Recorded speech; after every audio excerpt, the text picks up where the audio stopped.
Hello, everyone. Welcome to the library. So good to see you all. Is it anybody's first time here? Can you raise your hand if you've never been here before? Welcome, and welcome to everyone returning. I am so excited to have you here today. My job at the library is basically the best job that's ever existed. I am head of literary programming for children and teens. That means I read a lot of books. And then I'm like, that's a great book. Let's have the author come to the library and give a talk about that book. So I am thrilled that there's so many fans and maybe some kids who are still discovering Katherine Rundell for the first time. But we're going to get to know her and her books a little bit. So she, Katherine Rundell, is the #1 New York Times bestselling author of Impossible Creatures. Any fans here of Impossible Creatures? I'm one of them too. Impossible Creatures and The Poisoned King, which is a sequel in the series. Anyone read Poisoned King yet? Nice. Her other books for children include Rooftoppers, Cartwheeling and Thunderstorms, The Wolf Wilder, The Explorer, and The Good Thieves.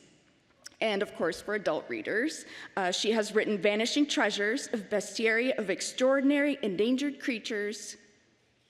Okay, maybe we gotta read that one. And Super Infinite, The Transformation of Donne, which won the Baillie Gifford Prize for Nonfiction. Feels like it was deserved. She has received the British Book Award for Book of the Year and Author of the Year. And she is an internationally amazing traveler and adventurer, as you can tell from her books. She grew up in Zimbabwe, Brussels, and London, and is currently a fellow of St. Catherine's College in Oxford. So she traveled here from England and is making her first US tour stop right here at the Library of Congress. So let's welcome Katherine to the stage.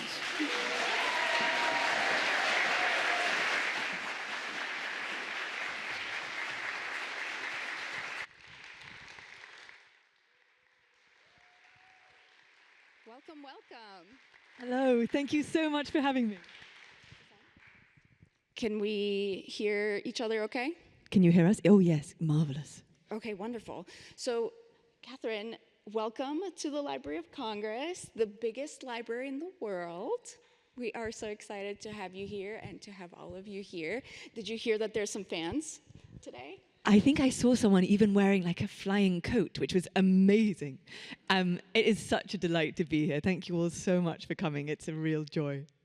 How have your travels been so far on your tour? Good, easy. I came via Canada, and now I've got about 2 weeks of tour, and so this feels like a really wonderful way to start. Amazing. So where are you going after this? We just want to know about your adventures.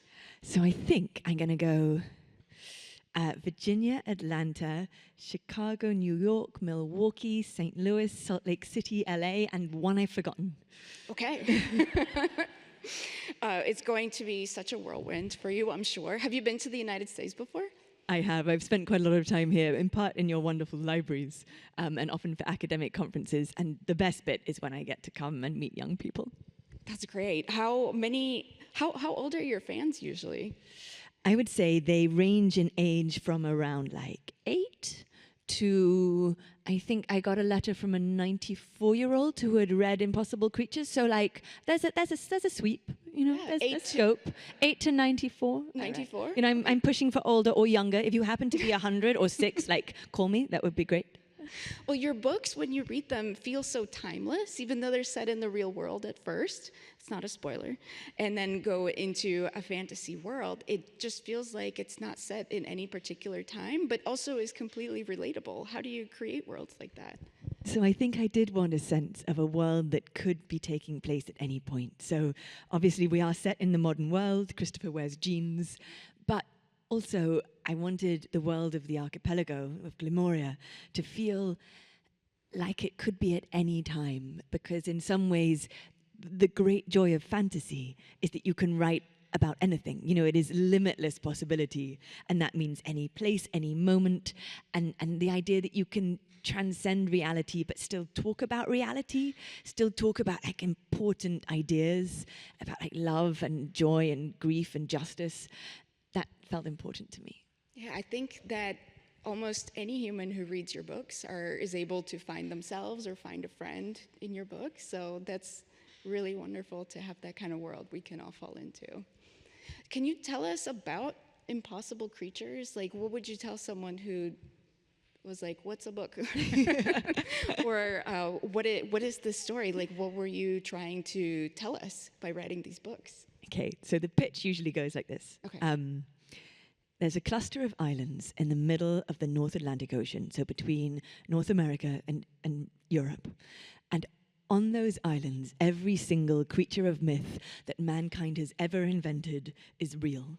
And that means both dragons and unicorns and all the ones we're very familiar with, but also the creatures that we wrote down over the last 3,000 years and then half forgot about. So things like the almirage, which you find in Persian manuscripts from around the 13th century, or carcadans, which those of you who have read book one will know are like unicorns if unicorns as a hobby ate children. And I love the idea that like we have been writing down these creatures throughout history, and like why do we have mythical creatures? And I think it's for so many reasons. Like one of them we know is we made a good guess based on the evidence. So like we looked at dinosaur bones and then we looked at lizards and we were like, dragon, maybe? But then also sometimes it's because of real fears. Like we have krakens because it is frightening to go to sea, and because we used to see giant squid, and because shipwrecks are a real thing, whirlpools are a real thing.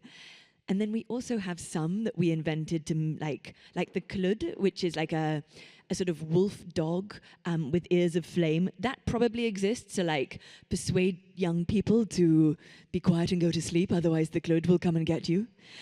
And then in other places, I think it's a way of thinking about luck and like engines of ecstasy and delight. Like the tiny two-tailed canco is a way of thinking about joy and luck and chaos. Yeah. Did you make any of them up completely from zero?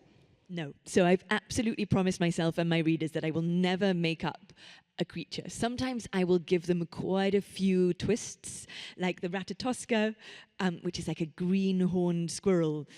You do find it in ancient manuscripts, but in Norse mythology, it's a messenger between gods and men, the Norse gods. And because I don't have any Norse gods in my world, instead it's a messenger, but it's a messenger around the islands. And they don't just spread news, they also spread like gossip and rumor. So if you had someone you don't like that much and you wanted to spread a rumor about them, you would tell a Ratatoska, and every island would know within like 6 to 7 business days. I really like a Ratatoska. I have to say, it feels like they could have a lot of well-paying jobs around the world. And I listen to the audiobooks. Anyone else listen to the audiobooks of Impossible Creatures? A few? They're so good. It's great reading. They are so good. Their voice they gave Ratatoskas are so funny. I hope you all check it out. Even if you've read the books 10 times already, it's absolutely worth listening for all the voices in the stories. Fabulous. Can you tell us about your main characters? We mentioned Christopher. So why did you make him up? Not why, but did he come to you and was like, knock, knock, tell my story? Or did you sculpt him and mold him to say what you wanted to say? So I think each of my main characters, they always come from something, like a spark of something, but they don't usually walk in fully formed. The only one who walked in fully formed was Anya, Princess of Dusha, in book 2. I sort of knew her from the very beginning. Christopher, I knew I wanted to be someone who watches the world, who discovers the world, because a writer's job is to watch the world, and in many ways he's a kind of stand-in for like the writer figure. And then Mal, I loved writing her in book 1, the idea of a child who is difficult and stubborn and suddenly has a huge task. I wanted to use her to think about the ways that children can rise to so much, that I think we consistently always underestimate children. And then Absolutely. Anya, Princess of Dusha, one of the reasons she was easy is that in many ways she's Hamlet, which is a great play that some of you may not have yet got to, but you definitely will, by William Shakespeare. And that is about a prince with, so the plot of Hamlet, very briefly, is a king is poisoned, and a ghost arrives and says, the ghost of the Poison King, says, "It was your uncle. You need to have revenge." And Hamlet isn't sure if it's real. So first of all, he have to work out if that's the real truth, and then he has to work out what to do about it. And so in The Poison King, there is a king who is poisoned, and there is an uncle, Claude, rather than Claudius, who possibly is guilty, but she doesn't know. We know from the beginning he might be, but she doesn't have proof. Like Hamlet, she knows, but she doesn't have a way of proving it to everyone else. And Hamlet, he, in order to try to find the truth, he pretends to be mad. He says, "I will put on an antic disposition." But Anya does not pretend to be mad, but she does pretend to be something. She pretends to be cute and innocent and sweet, because I have met a lot of spectacular young women in my life, but I've never met anyone who is cute all the way down. Like, everyone has like a shard of something tougher and sharper in them, and Anya's job is to discover it. And like Hamlet, she has to decide what she wants, whether she wants just truth and justice, or whether she also wants revenge. Anya is a fantastic character. You write these girls so well. It's like you've also misbehaved and been stubborn and weren't cute all the way down. Who did you draw on, or what experiences did you draw on creating them? I know some of them came to you fully formed, but the personalities. I think often what you're doing when you're writing characters is you're selecting bits of other people that you have met, people that you've read about, and also bits of your own heart, because of course the only human heart we truly, truly know is our own. And so in many ways, my villains have some of my own villainy. My heroes have some of my own heroism. I think everyone who writes a character is putting some element of themselves in it, but just more extreme. So my characters are much better than me, and funnier and sharper and braver than I am. And that's one of the great joys of writing, that you can make these characters who are quicker than you are. But I think especially with The Poison King, with Anya and Christopher, I knew that I wanted them to be different but able to spark off each other. So Christopher loses his temper at Anya, and Anya loses her temper at him. And they realize that that is not necessarily a bad thing. Because like one of the things I really, really wanted with Anya is Hamlet is allowed to be angry. Hamlet is an angry play. It's a book in many ways about rage. And I wanted to write a book about a young girl who is allowed to feel her rage. Because I think often we live in a world in which young people, and especially young women, are not allowed to be angry. But we live in a world in which anger is urgently justified and urgently needed. Your anger is valuable, and it's just a question of learning how to live in it and alongside it, how to channel it, how to not let it burn you. And so I wanted it to be an idea that this girl could be throughout the book full of fury, but also full of love, and the two of them together are what powers her. And she faces those moments, and those moments are so great because it's not the world that tells her what to do. It's all inside of her. She has to make that choice. I love that. And speaking of the fury that's inside of her, I really like the comparison to being thirsty. She's like, I'm so thirsty, and not enough water can be drunk to quench it. So that kind of possession of your body was really, really cool. Has anyone felt that kind of rage and anger before? That you almost felt thirsty and burning? There is one brave soul. There has to be more. Brilliant. And I think this book can really show you something about who you can be when faced with that in the real world. It's really good, y'all. You should read it. And you are also going to write more stories, right? This is only book 2 of 5. Yeah. So what do you think you want to say in the future? So I have the final scene of the 5th book already written. So I know where I'm going. And I know what I want the ideas of the book to be. And I have a lot of the scenes written already. And then, I think, for instance, book 3, I think is going to be about the idea that we do not just save a thing once, that nothing is ever safely saved, that we save the things we love every day, and we need to go on doing so. And it's about finding the bits within us that allow that to be possible. Mm-hmm. and it's been such a joy working in this world. You know, I started thinking about impossible creatures in 2016 when many of you would have been very young, and then it took several years to write the book, which came out in 2023, and then The Poison King took about 2.5 years, and now I'm trying to write a book a year, which I've never done in my life before, but so that you guys don't all grow up before I can get to book 5.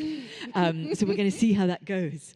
And then I don't know if I'll stop. Maybe I won't. Can you put up your hand if you've read Impossible Creatures, just so I know how many people have reference points? Okay, brilliant. So there's this tiny character called Jack, the Jackulous Dragon, and he wants Christopher to write his biography. So I think I might actually write his biography, and it would be called maybe like Great Men I Have Known and Eaten. I think it could be a lot of fun to write. Your world is endless. You could be writing until you were 84 years old. This is very much my plan. I love it. You said that you have promised readers you would not create anyone from absolutely zero. So you must have read 1 million books and looked at thousands of maps. So tell us about the background work that you did. This is the really good stuff for librarians. So this was one of the hugest joys, I think, of my working life so far. Researching this book. I have another job, which is that I research Renaissance literature and I teach Shakespeare at Oxford University. And so I have access to pretty much every library in Europe. And because of my academic work, I have to have adequate, not great Latin, but adequate Latin.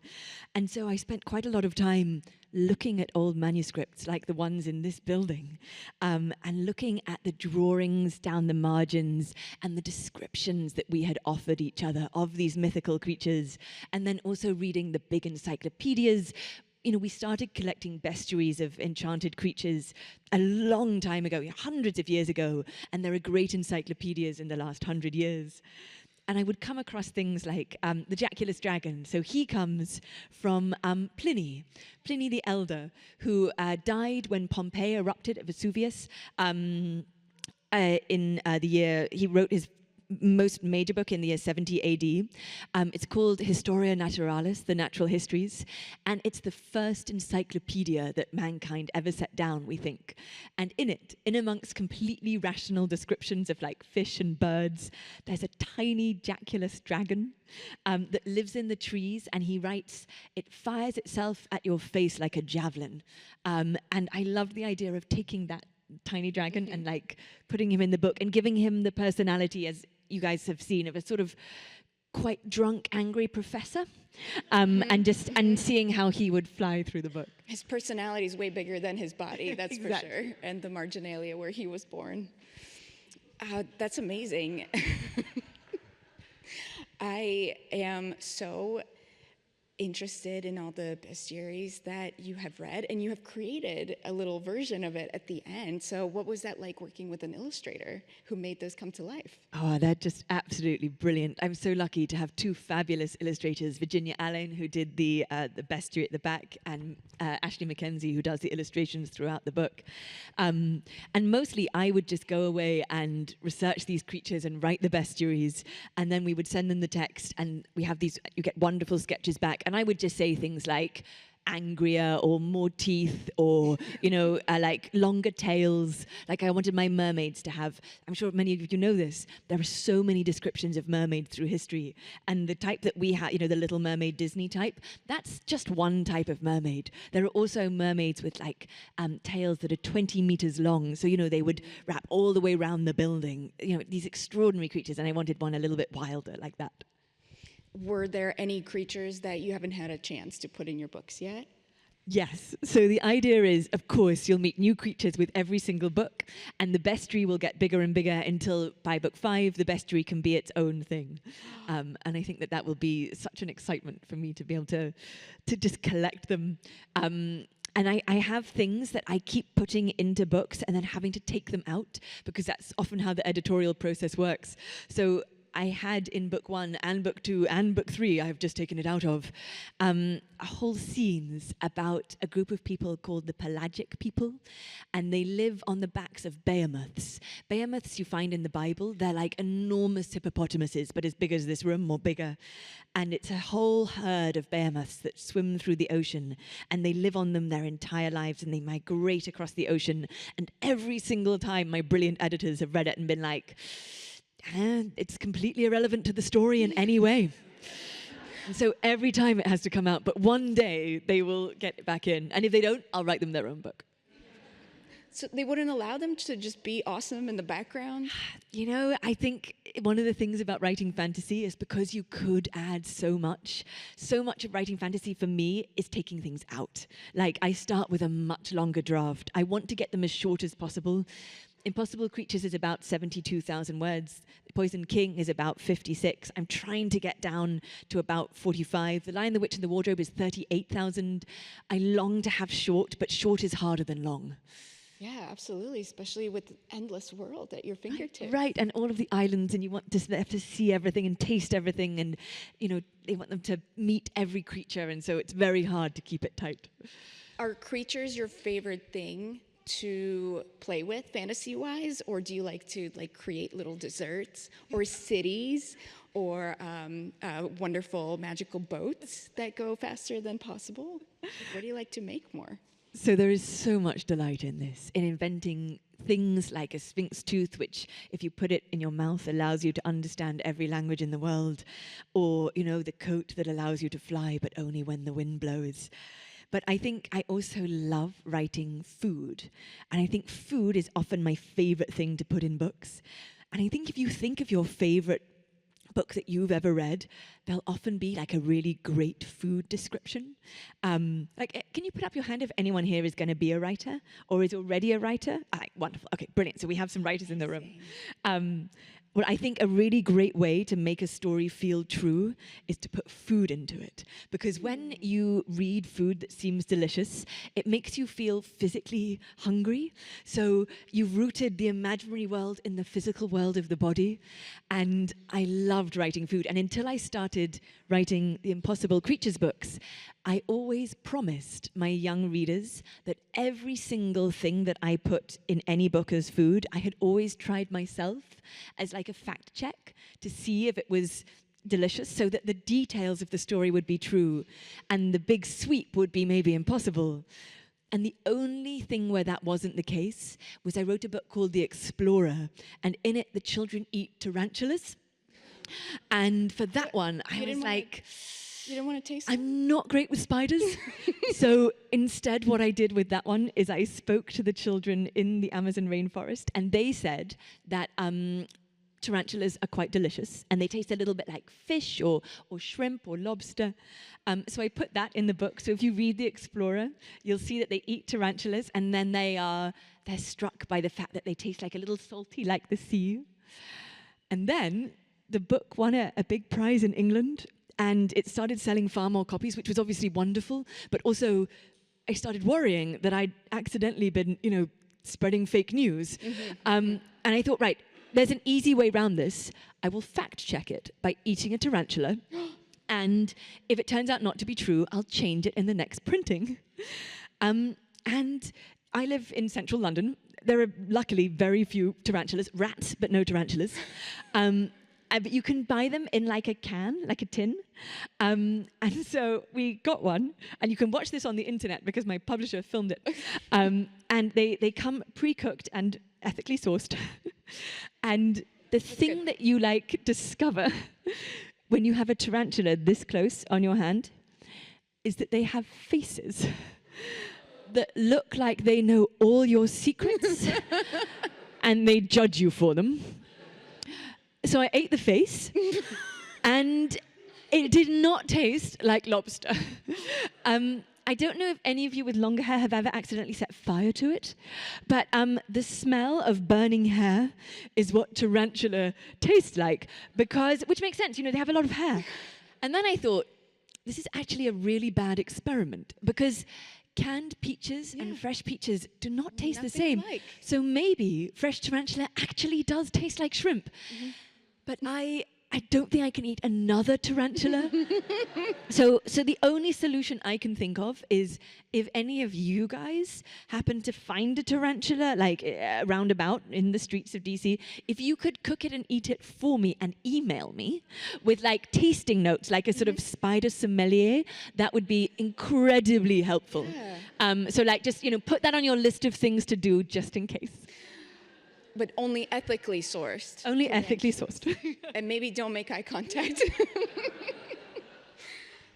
That makes me think of a Turkish delight that all of us fell in love with from reading The Lion, the Witch, and the Wardrobe, and how we were like, it must be so good for Edmund to sell his whole family. And I don't know if you ever had Turkish delight. It is delightful, but my brother continues being unsold. Unbetrayed. I think that's so interesting, that book, like The Turkish Delight. We were all obsessed with it. In many ways, I think it's because of rationing. The Lion, the Witch, and the Wardrobe was written in 1950, just after the Second World War. And in England, rationing was when you couldn't buy things in the shops, and it didn't end until after 1950, 1951 and 1955. And so I think often, when he was writing this amazing, delicious sweet, I think he was writing about a post-war longing for delicious tastes. And I think also the Turkish thing, I think it's probably not a coincidence that Aslan is Turkish for lion, but he pronounced it Aslan because As is Norse for God. So it's a god lion. And also, at his fancy college, Magdalen College in Oxford, they used to have Turkish delight, we think, at dinner. So it may also have been like a reference to his academic background. A little delicacy. Oh, there's so much to that little morsel.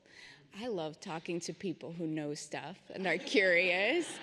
That's amazing. Was there anything that you tasted that was much better than you thought it would be? Let's keep talking about food. I think one of the things that I've loved about writing for kids is that you can put delicious foods in. So, in Cartwheeling and Thunderstorms, they have fresh mangoes, which when I lived in Zimbabwe, we used to have in the garden.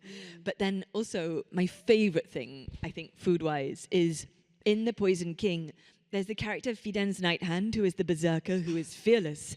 So he becomes a cook. And if you are a fearless cook, that, I think, makes you both a brilliant chef and, quite alarming to be around. So he makes exquisite, Black Forest Gatto, exquisite cakes with cream.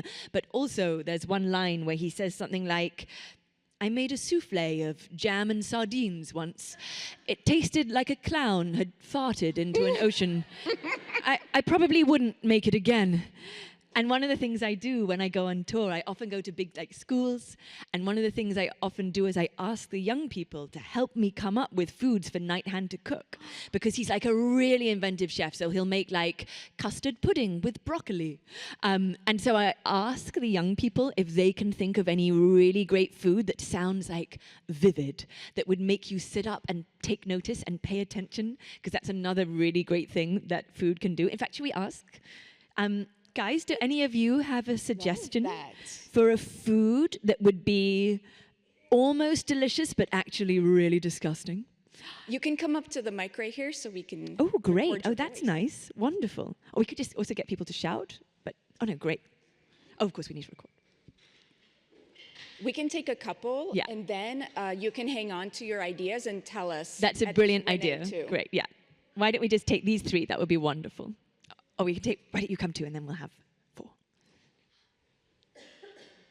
Tarantula souffle. Oh, amazing. Tarantula souffle, so you could have cheese and tiny little bits of spider leg and maybe the hair dusted on top. I think that sounds amazing. Amazing. Wonderful. Which side should we go to now? Should we go to this side? Right here? Like any kind of food that it might look really good but kind of disgusting. Yeah. Maybe a fish split, kind of like a banana split, plus maybe it has 2 bananas in between, but has fish on it, and then strawberry icing. I think that sounds amazing, trout and bananas. Fantastic. Wonderful. You can put teriyaki sauce on food, and that's very, very and that's sweet. Right. That could be fantastic. I mean, maybe it would be delicious. Amazing. Oh, wow, we've got lots. Brilliant. Maybe we could do one more from let's each do that. side, and then you can hang on to them with your questions. Wonderful. Later. Mine would be vanilla ice cream with tarantula top. I love that. That's a brilliant theme. Wonderful. Parents, you will be getting lots of questions about where we can procure tarantula. Do you want to go? Yeah. I think a good one would be chocolate squid. Ooh, I think it'll be amazing, like hot squid with chocolate. And you could like sprinkle it with like seawater. Like, wonderful. What if it's like fondue? Ooh, squid fondue. with chocolate. Wonderful. Or- And maybe like some jam. Lovely. Sorry, did you mean milk chocolate or like dark? Do you have a or any kind of chocolate? Dark chocolate. Wonderful. That sounds smart. Brilliant. You are very smart.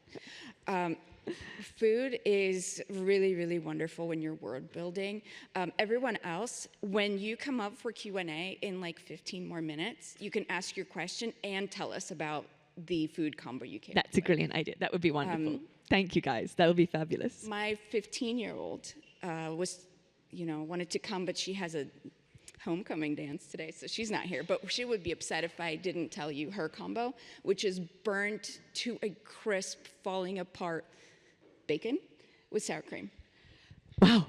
I mean, spectacular. Like, I think Night Hand would be proud. Yeah, Night Hand would be proud. Speaking of Night Hand, tell us about the little reason why he's blushing so much in Poison King. So this was one of the great joys. Like in the Poison King, there's the beginning of a romance between Irian and Night Hand. And I've written the way that this romance will progress all through the 5 books. I've written the very end of the 5 books. I know exactly where they're going. And it has been one of the most fun things to write because Night Hand is in many ways afraid of love because he is afraid of fear. He doesn't feel fear and he doesn't know what it would be. So if he has a fear, it is of fear. But it's impossible to love without fear because if you love someone, you are afraid of losing them. And if you love someone, you're afraid of hurting them. And so he has to find a way to be tougher and braver and stronger than just fearlessness because there are better things than fearlessness. There is love. Absolutely. You can't love without being vulnerable and showing yourself. Oh, it's so good. It's the best slow burn romance, maybe, that I've read this year. So can't wait for that to keep developing. Another thing that I really liked, another aspect of your book, is the building of dusha.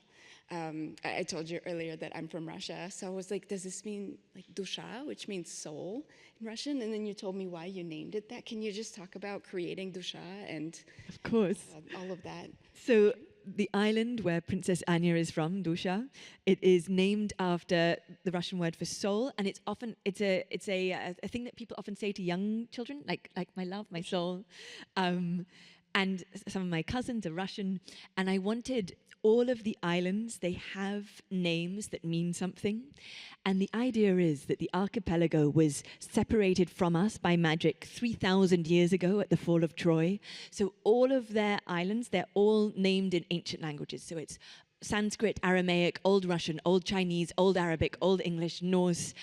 And so they all have a meaning that links to something important about the island. And Dusha is called that because, of course, it's where the soul of the story happens. It's where Anya's soul lives. Yeah, and Gagana is the unique creature in that land. Tell us about how you discovered Gaganas. So the Gaganas are they're birds with in Russian mythology with copper claws and iron beaks. But in my version, we also have a subset who have golden beaks and silver claws, and they love you and will protect you and honor you, but they are also strict and difficult, and they are Anya's teachers. And they're known as the wise birds in some Slavic mythology.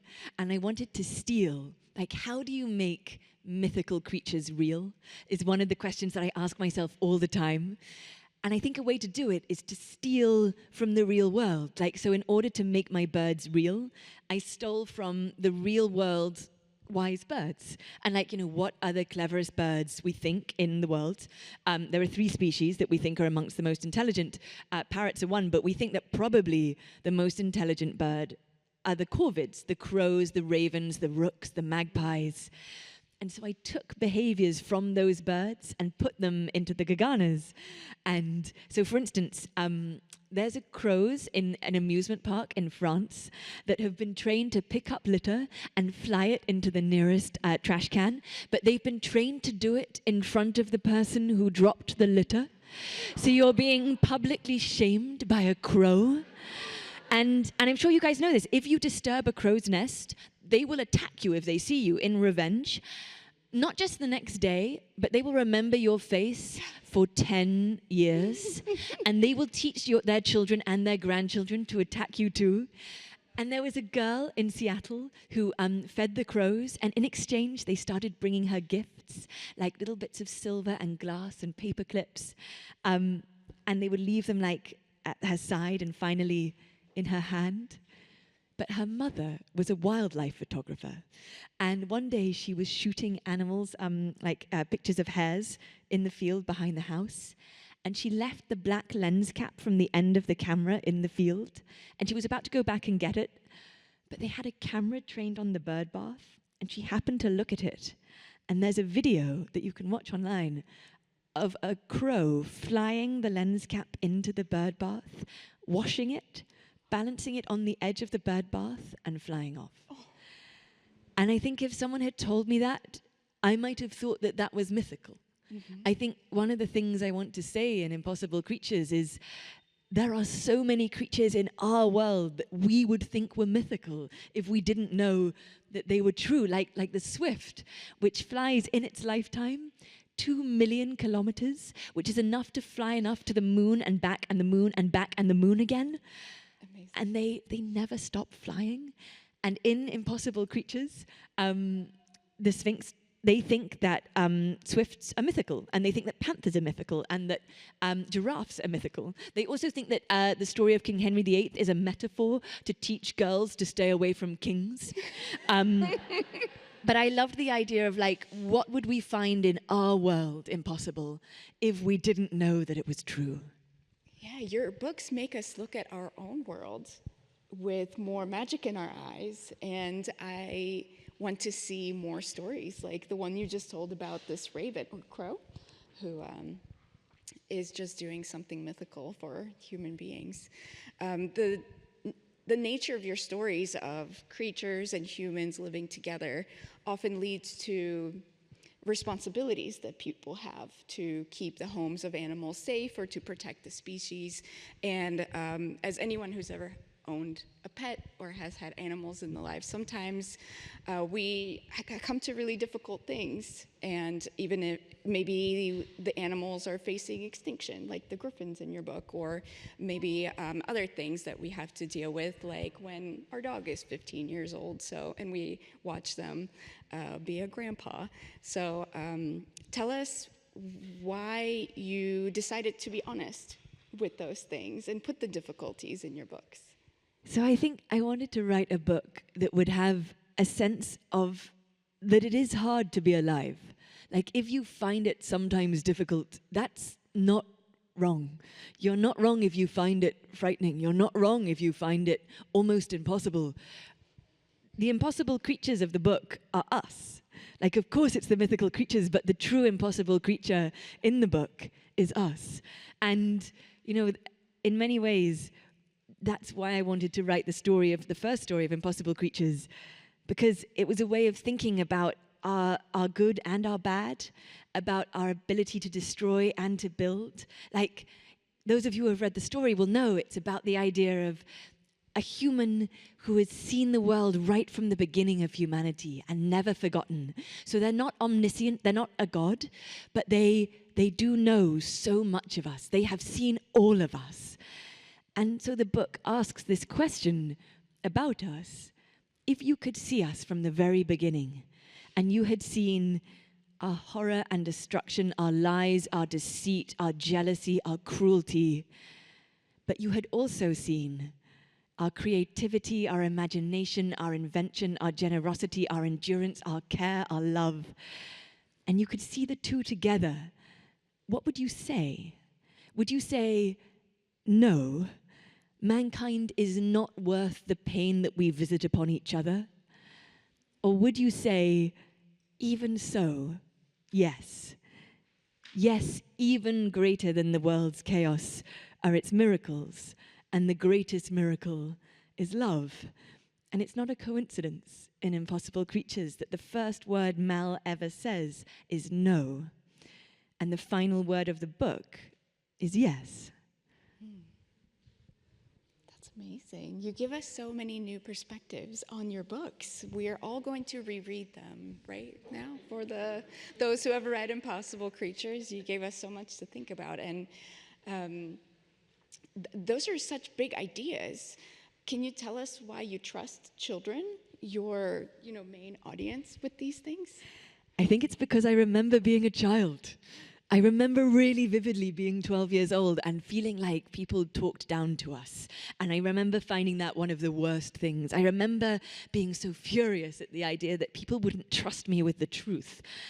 I think young people can take a great deal of truth, as long as it also comes with the other truths. Joy is also a truth. Hope is also a truth. Jokes are also a truth. A joke is a form of cherishing and a form of intelligence. But I think that you need, if you're going to offer people light, you also need to offer them an understanding of what it is set against. Because I think the world is not going to get easier in the next few years. And I think we need books and stories and movies, and we need the ability to tell each other, to speak this truth over and over. It is not going to be easy. The world burns, and there is more fire to come, but it will still be worth teaching young people how to rejoice. It will still be worth teaching each other how to rejoice. It is one of the great gifts we can offer each other. Yeah, we're not alone, and we have so much within us, right? Do you believe that, this is a leading question, I'm sorry everyone, but do you believe that books and libraries are essential to us in this way? Thank you, forgive me. Well, I do. Oh my goodness. A lot of my work in England is around campaigning around libraries. Libraries seem to me the most democratic space, the place where you do not need to buy anything or own anything or believe anything to enter in, where you can come and seek out one of the finest things that exists on this planet, which is knowledge. In Impossible Creatures 2 and The Poison King, one of my favorite characters to write is a tiny, tiny mouse. He's about this big. And he's a Batatrachamarrian mouse. He comes from an epic poem written 2,000 years ago. And they are a valiant creatures, these mice. And they long to assist each other. They fight together. And I thought, what group of people needs assistance, support, defense, more? What needs our help? And I thought, teachers and librarians. So he's a tiny, tiny assistant librarian, and all he longs to do is to assist. I wish I could give you one. If I could, I would. I would love one, but I also saw myself in the little guy and was like, that's me. And I love that he's so little, because we can all have right. a little one in our pocket. He makes like, he sharpens, he has a little sword of a sharpened carrot and like a little shield of a walnut shell. But as you'll see, if you read the final 2 pages of the book, you should never underestimate something because it's small. He changes everything. It is a beautiful message. And a lot of times, kids feel like they're a little too small to make a difference in the world, but you don't believe that. No, I mean, we know this. We know that you can start making a difference just by existing now. And of course, when you're 12, you can't vote or, earn money or have a job, but you can do something that is incredibly precious. You can refuse to allow those around you to give up. There's an expression, no passaran, which means they shall not pass. And you can start building in yourself like the no passaran of the human heart. You can start building young the sense that you will not be defeated, that you will not give in, that you will not allow your parents and the people you love to be defeated and give in. Because the world is so full of extraordinary beauty and so full of extraordinary capacity for change and transformation. And it starts when you're very young with the belief that you can be part of it. There's so many kids here who can make a huge difference in their grown-ups' lives. That's why I paused. I was like, this is so real, and we're looking at them and the kids who are going to watch the recording too. That's so inspiring. Thank you for writing these wonderful, beautiful stories and believing in the vulnerable and the powerful children. You are all amazing. Give yourselves a hand.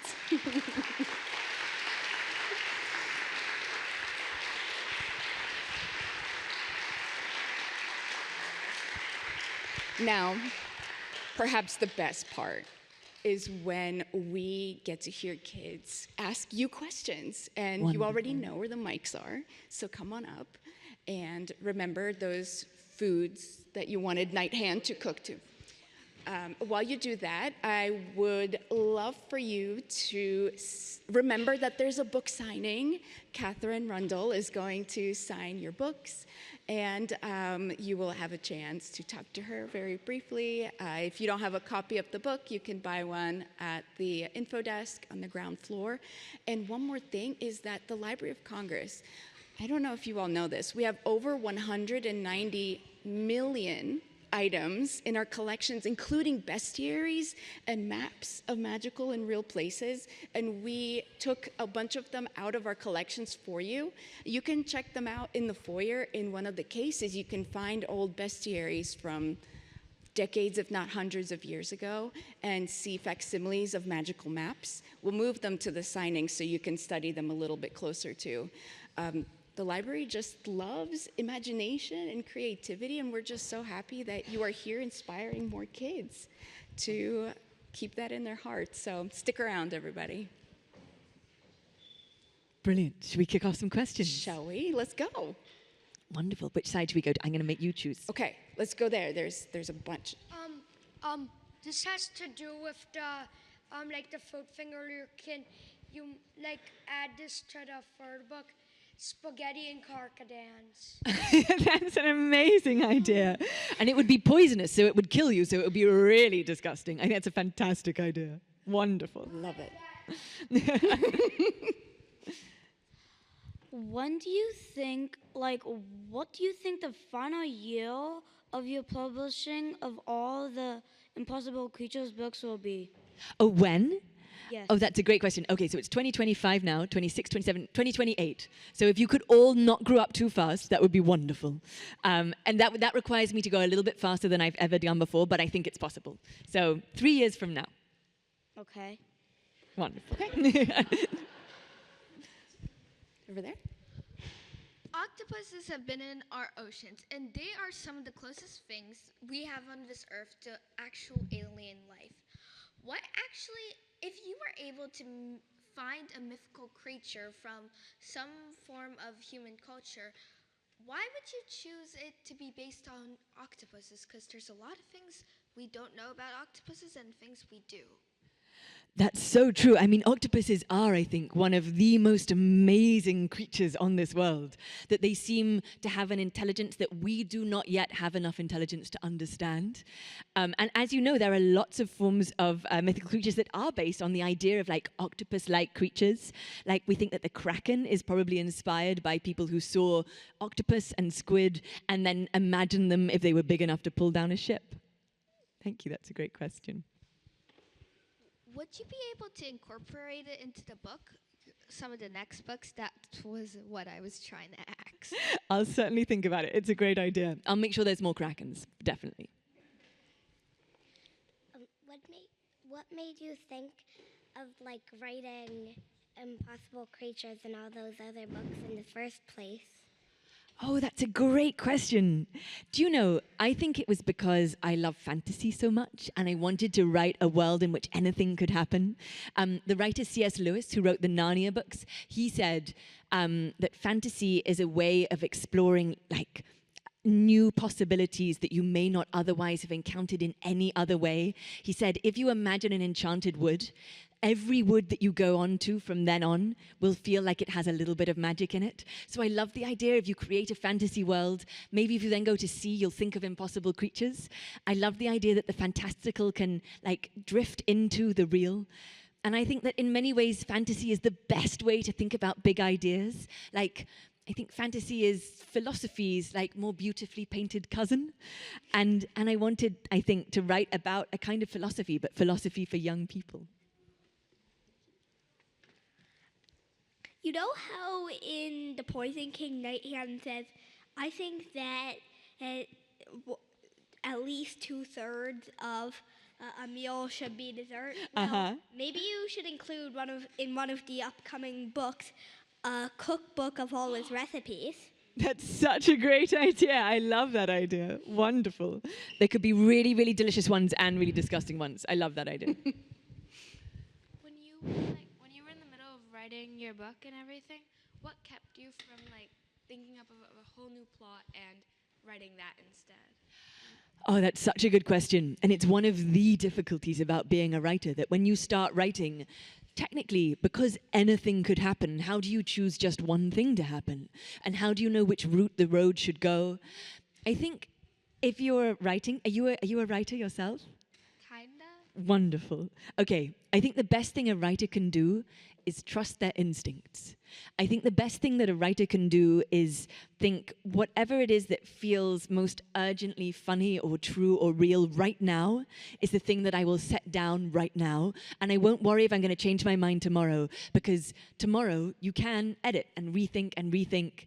But I think the way to make sure that you at least reach the end of your book is to trust yourself in the moment.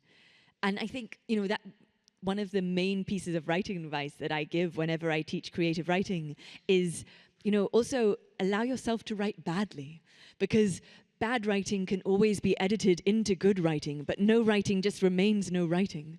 And sometimes when you're writing badly, strange, new, exciting surprises erupt out of the bad writing and become something fresh and valuable. So I think just let yourself experiment. I think that's the way forward. It sounds like you did some bad writing too.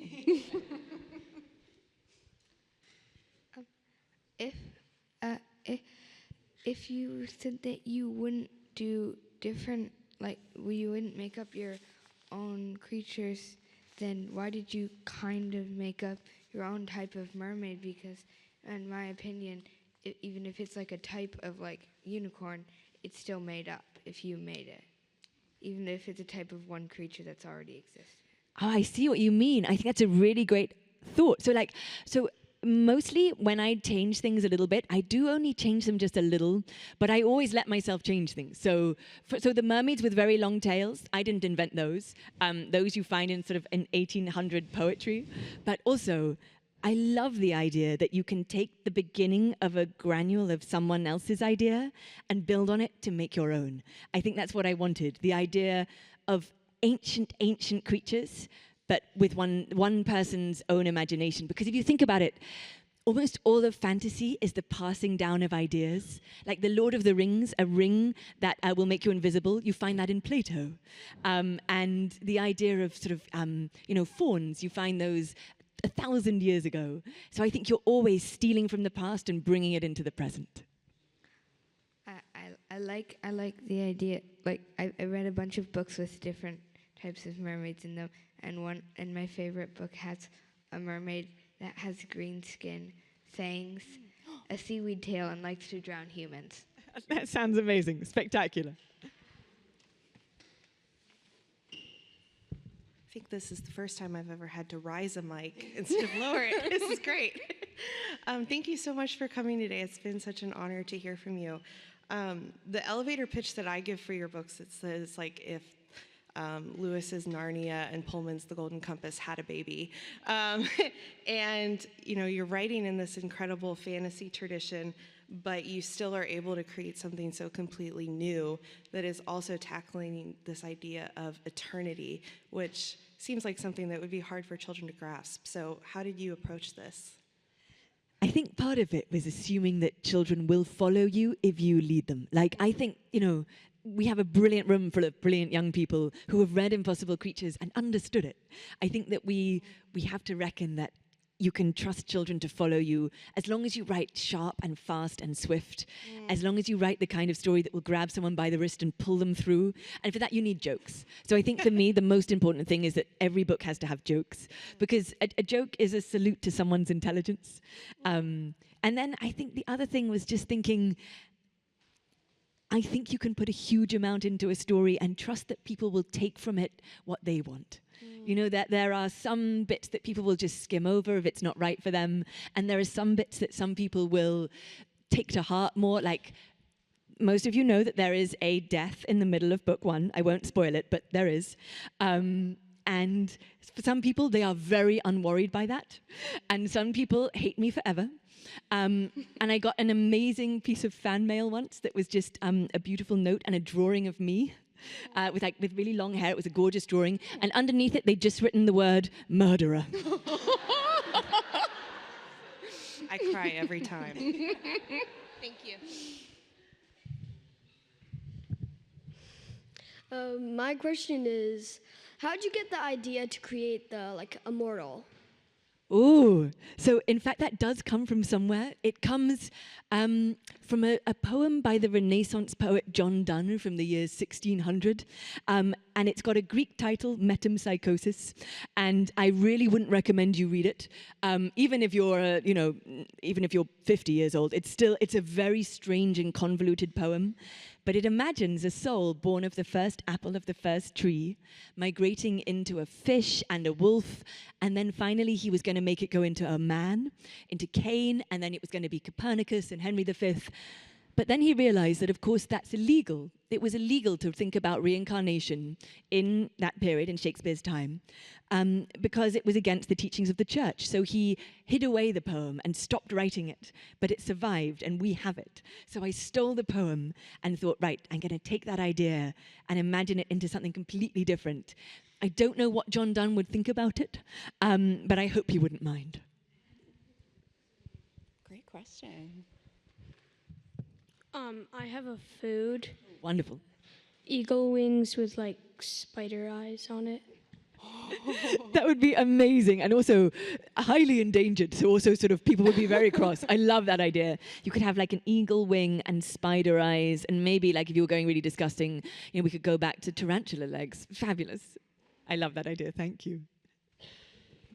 Hi, thank you for being here. I loved reading your book to my son, and my daughter's excited for the second. And I have two questions. One is his and one is mine. So his question is, why impossible creatures and not magical creatures for the title? And my question is, you've referenced Lewis and Tolkien, and I was even thinking of J.K. Rowling as I read it, but what authors have inspired you? And do you envision that the following books will be like this one and kind of follow a famous story like Hamlet, or will they be totally your own? So impossible creatures, because we are the impossible creatures. We are also, of course, magical creatures, but I wanted the sense of also of possibility and impossibility, and of what exists right in the middle of the two, and how we negotiate what is and isn't possible, and how sometimes we assume things are impossible that later turn out to be, in fact, possible. And writers I have adored, Lewis and Tolkien, of course. There's a writer who isn't very famous in America, but is spectacular, called Diana Wynne Jones. Do any of you know her? She wrote a book called Howl's Moving Castle, which was made into an amazing Studio Ghibli film, and also a series of books called the Chrestomanci books. And I read her when I was around 9, and I just thought she was spectacular. She's funny and ironical and incredibly clever. And when I was 21 years old, I was elected to a college at Oxford. And because I was much younger than most of the fellows, I was given a wonderful mentor called Colin Burrow, a great Shakespeare scholar. And he said, "What are you going to do with your time here?" And I said, well, I would like to write a PhD, a doctoral thesis about the Renaissance poet John Donne. But also, what I really want to do is write fantasy for children like Philip Pullman or Diana Wynne Jones. And he said, Diana Wynne Jones is my mother. I genuinely didn't know. They don't have the same name.